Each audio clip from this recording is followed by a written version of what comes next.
तेबे दर्शक बंधु यूएई विपक्ष में टीम इंडिया सुपरफास्ट विजय देखिया परे एबे अपेक्षा पाकिस्तान विपक्ष में हाई वोल्टेज मैच देखापी। तेबे एथर संडे नुहे बरं सुपर संडे हेबो, कारण एशिया कप युद्ध में पाकिस्तान भारत सहित मुकाबला करिबो।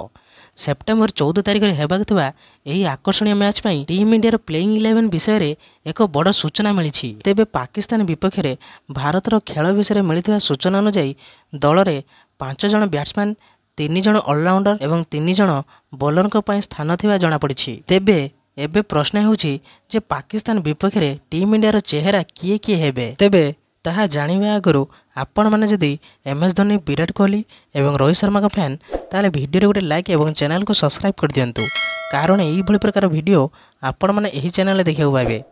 तेबे चलतु वीडियो आगू बढ़िया। तेबे पूर्वतन भारतीय क्रिकेटर अजय जडेजा अनुसार पाकिस्तान विपक्ष में से ही दल खेलिबो जो माने यूएई विपक्ष खेली, अर्थात दल में कौन परिवर्तन हेबो नाही। यूएई विपक्ष में भारतर मैच आरंभ होगा पूर्व अजय जडेजा एशिया कप प्रसारण चैनल सोनी नेटवर्क रे यह कही। तेबे अजय जडेजा यूएई विपक्ष में भारतर प्लेइंग 11 विषय में आलोचना करने समय निजर मत रखिते।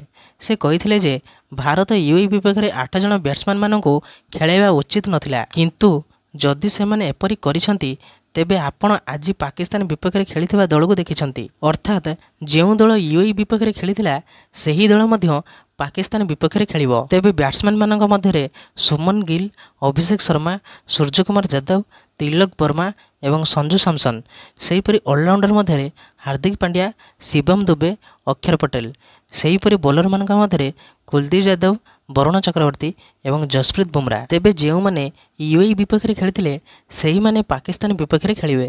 तेबे यही भली प्रकार वीडियो देखिया पई आपण माने एही चैनल को सब्सक्राइब कर दियंतु, कारण यही भली प्रकार वीडियो आपण माने एही चैनल देखिया पाइबे। तेबे रहिली जय श्री राम।